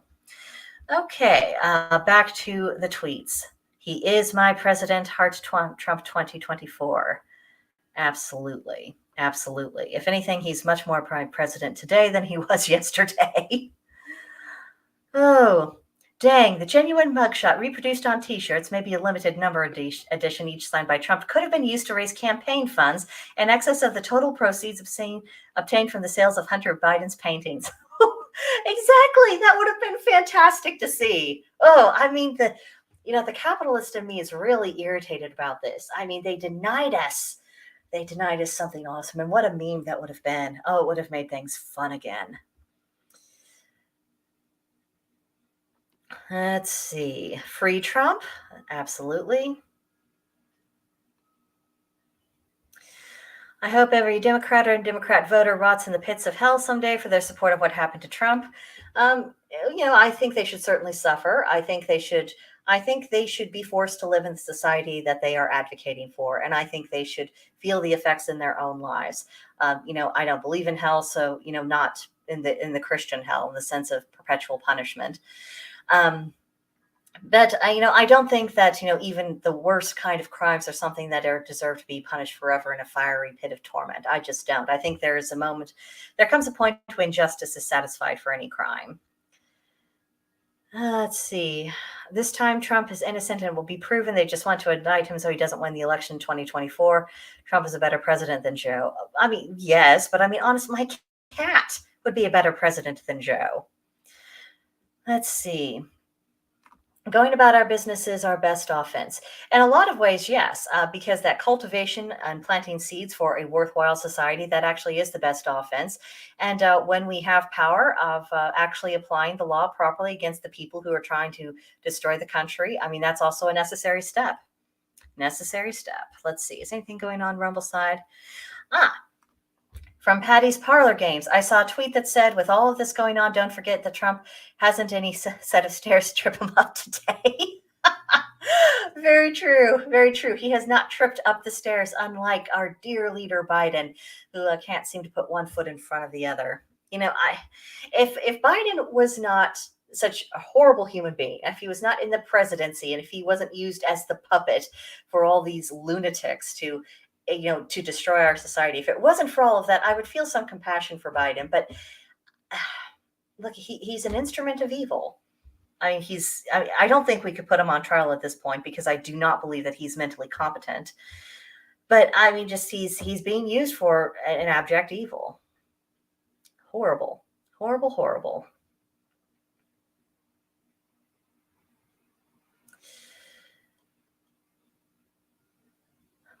Here's an interesting thing. I agree no person should be above the law. Let's look at the Hunter laptop. We now know it was his. Hillary illegally had emails on a non-secure system. Law needs to be applied without bias. It's not a Trump fan, but we need ethical standards. There we go. I would bet you anything that a new Trump voter has been born today. That very thing of, they didn't particularly care for the man, but we need to have consistent ethical standards. Equal protection under the law, not just as a slogan, but as a practice. Oh, let's see. Another person complained about the GOP. It says, problem with GOP is it lacks a think tank. They think straight, unlike the cheats who stole the election from President Trump, and by their political witch hunt is persecuting him.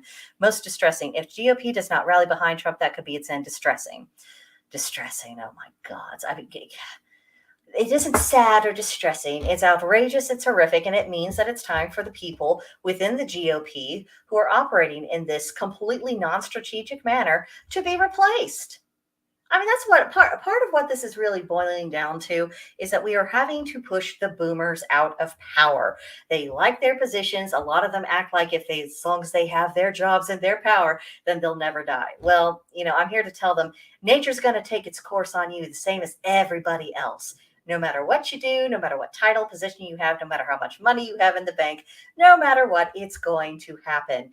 You need to go off to your nice little golf club, retire, spend some time with the grandchildren whose names you barely remember. And, it's time to let the kids take over. Gen X and the millennials, we should absolutely be seizing the reins. And I think what it makes me think of is back in the 90s, that there came a point where people were living so much longer and they were getting really bad with the road and with their eyesight. And a lot of families ended up having to take the car keys away from the elder members of their family just because it was dangerous, both for them and for other people on the road. And yeah, there was some acrimony over that, to be sure, but it had to be done because it was necessary. Well, we're in a similar position now, only now we're not taking the car keys. We're saying, get the hell out of government. Get the hell out. Get the hell out of the boardroom. All of these things, it is time for you to retire. I am taking control. You are getting out of the way, and I am getting something done. I mean, that's what needs to happen. And, if that's an unpleasant process, well, they can just be unpleasant. I am done. I am absolutely done with anything that's ineffective or with the wringing of hands without productive action. Oh, someone accusing Trump of being the villain, which I mean is so boring. Interesting. This person says, I would vote for Governor Ron DeSantis, but your silence on Trump is deafening. I think dear old Ron may have seen his political peak before he even officially announced his run for the presidency. And since he has never announced, this gives him a very graceful out. All he has to do is saying, I think it's more than ever, I need to focus on making sure that Florida is in good standing. And I want to continue coordinating with the governors. But right now, I really think my duty is clear in Florida. That's his graceful out. And I sincerely hope that he takes it because already people are going off on him. And the worse things get for Trump with this whole legal farce, the more Ron DeSantis goes down in the polls. So if I were him, I would be taking the hint. And then we have Gandalf just got back into this room where I left the computer with this on TV live coverage of motorcade leaving courthouse. Does it have, is Trump with them? Because that's been the other big question of the day. Were they going to remand him to custody? Woo, hoo, hoo, hoo. Let's see. Let's refresh Twitter, see if that does anything. And if not, let's see if I can do a quick search, see if we can get anything to come up to see if Trump's been remanded or something. Let him know, just to kind of have the trial ongoing from there. That is an interesting question because I don't want to react to an ex-president actually in jail. Ooh, I'm laughing just because, well, I mean, I simply must laugh or, I'll go insane. But can you imagine Trump in a cell, Secret Service? I mean, yeah, that'd be real practical. Let's see. Well, let me look up if Trump was released. If he was, and that's been made public, then there's bound to be screeching.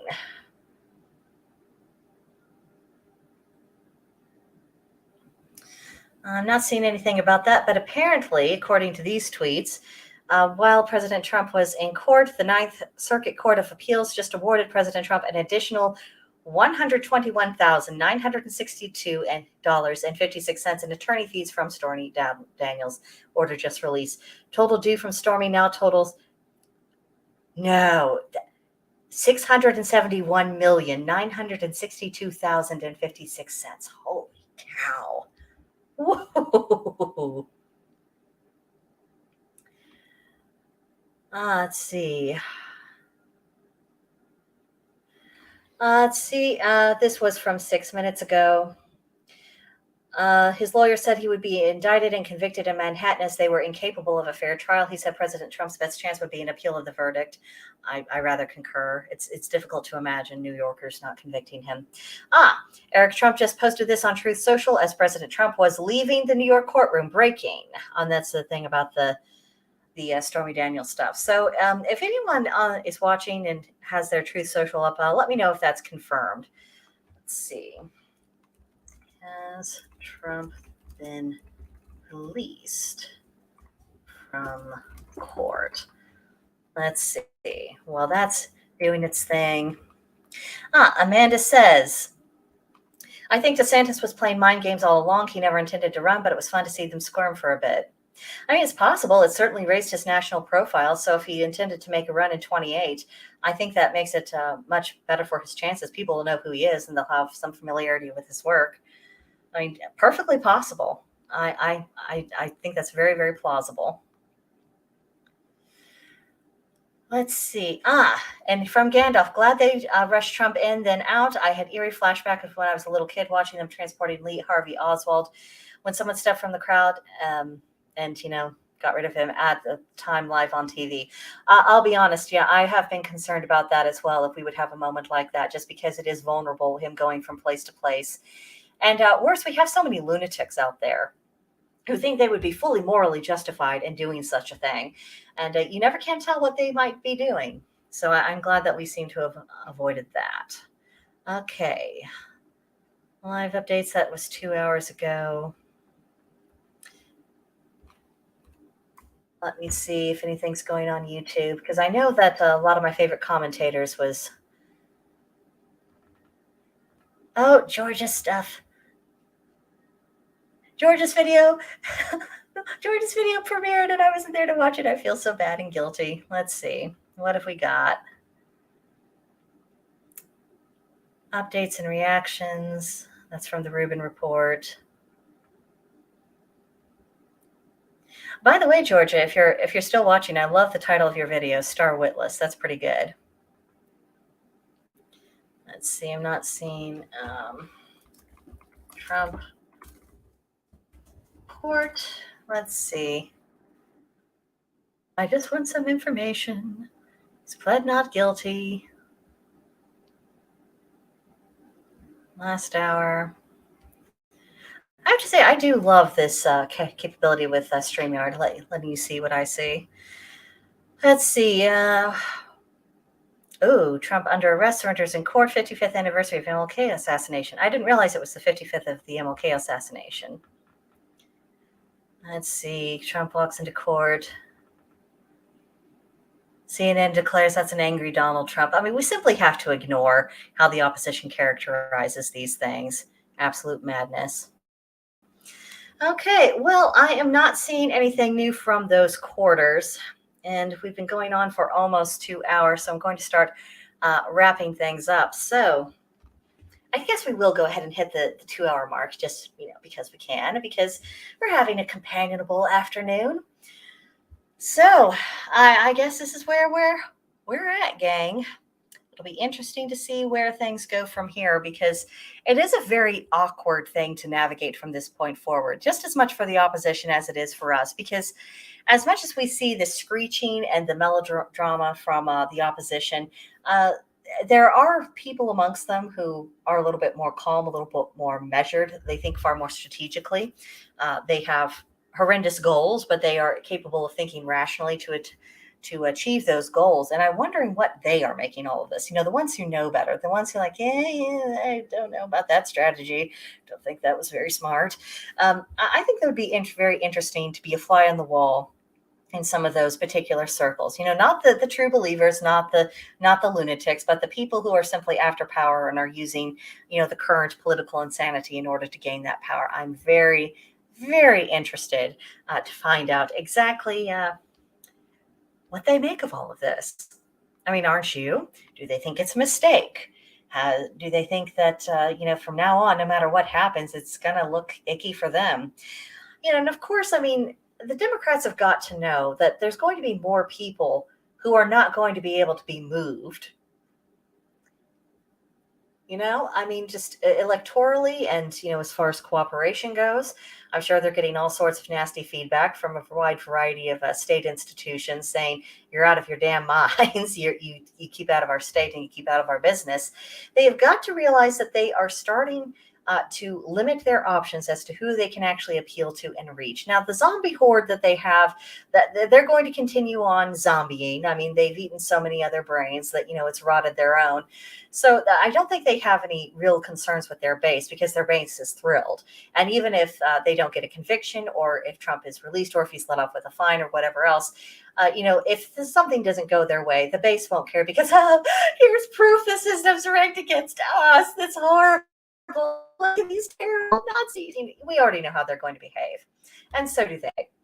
So I don't think that they really have to worry about their base. But those elusive independents, or the people who are apolitical, the people who don't pay attention, but they just know that things aren't normal right now. I mean, what are you going to do?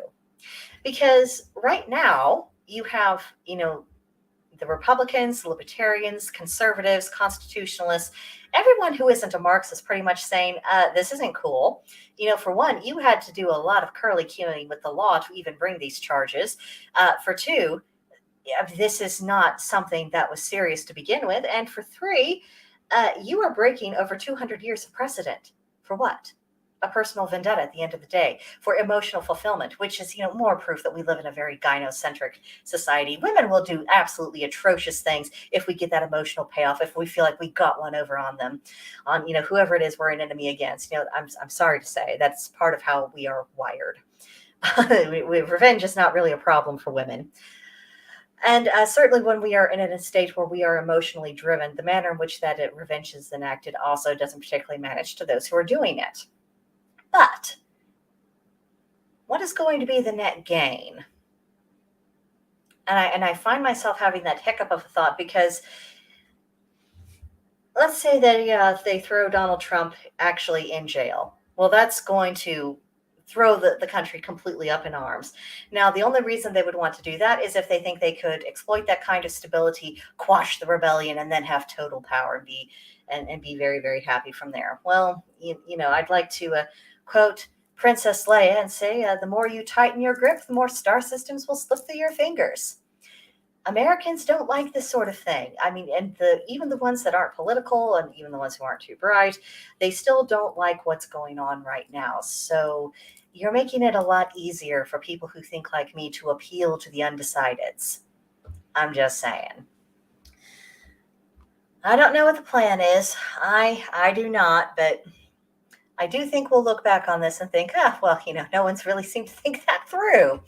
No one really thought about the consequences. I mean, and this is just the epitome of that kind of short-term thinking. I actually criticized it in my scheduled video for today, of not looking towards the future, not thinking about what's going to last over the long term.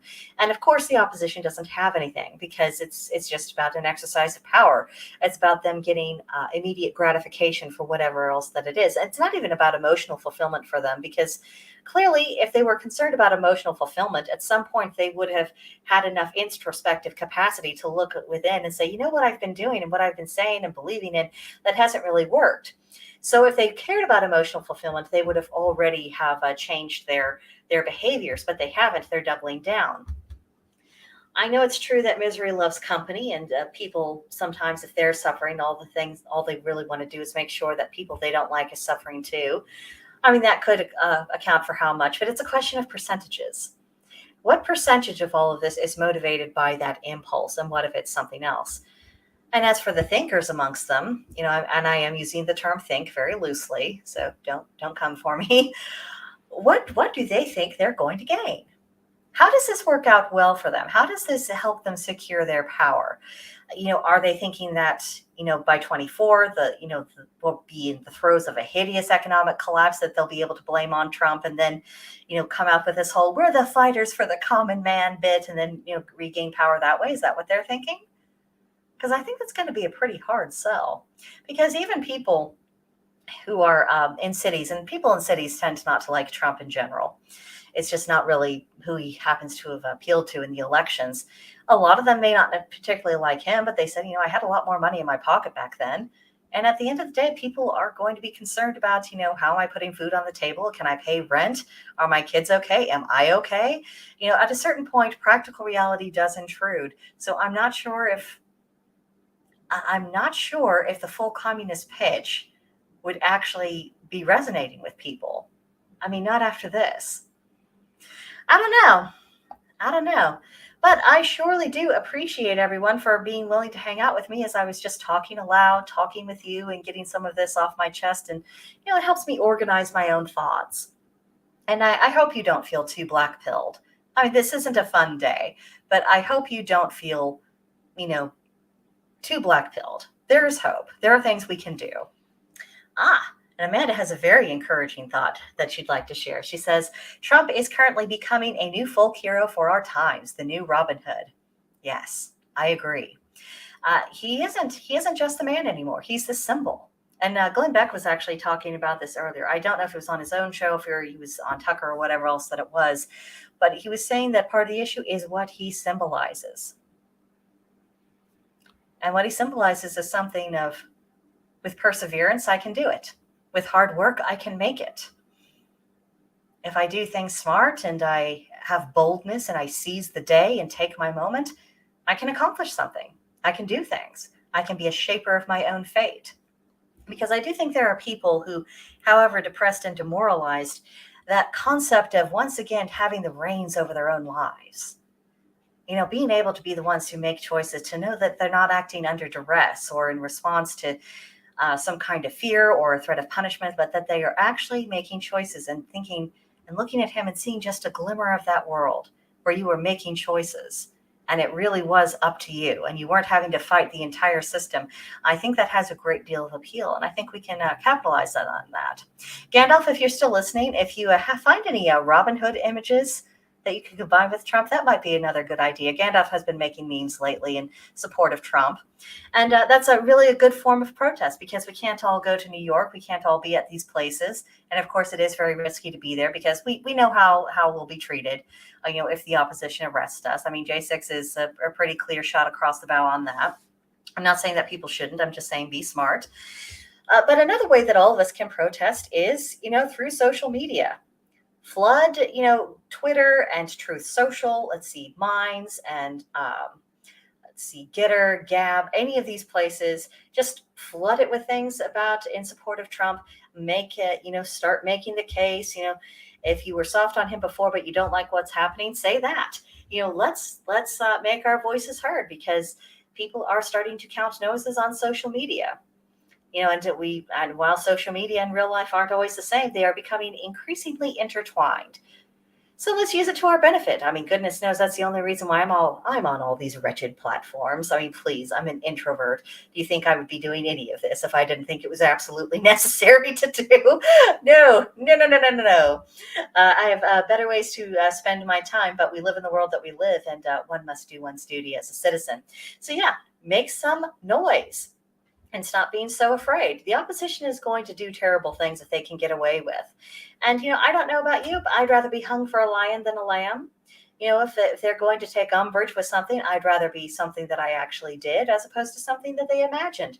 And right now, the only thing we have to do is just say, no, I support Trump. This is ridiculous. It is a witch hunt. It is purely political. This is banana republic. The Democrats are no better than communists, and they are absolutely destructive to our nation. That's all you have to say. Make them suffer. Give them a case of the rees. I want to feel the rees in the ether. Let's disturb the force and see if we can make them a little bit miserable because they think they're winning. So let's remind them that they're not. Let's talk about all the ways we can turn this to our advantage and the benefits we can have from the opposition taking off the masks and showing unequivocally who they actually are. So definitely keep your chin up. See, I'm caught up on the YouTube comments. Caught up on Rumble. Alrighty. Thank you, everyone. If you want to keep hanging out, I'm going to be available on Gilded. And of course, tonight on Gilded, Amanda Cox and Haunted Pagan, they're going to be giving us a little bit of a chit chat about the legends and perhaps the scientific basis of Sasquatch. Bigfoot. It's quite a change of subject from today's events, and maybe that's just the refreshment that you need. But yeah, we're going to talk about that. What could be going on? What are the theories? What are the conspiracies? It'll be great fun. And honestly, if you're like me and you need a boost, this just might be the conversation you really want to tune into. I believe I remember to put a link in the description box below, but if not, click on any of my other videos and there's sure to be a link to Gilded. So you can be part of that conversation. It'll be 7:30 Eastern, 7:30 p.m. Eastern time, which is 6:30 p.m. Central, 5:30 p.m. Mountain, 4:30 p.m. Pacific. So all are welcome. All are welcome. All righty, gang. Thanks for hanging out. Chin up. We're going to get through this. I'll talk to you later. Bye, everyone.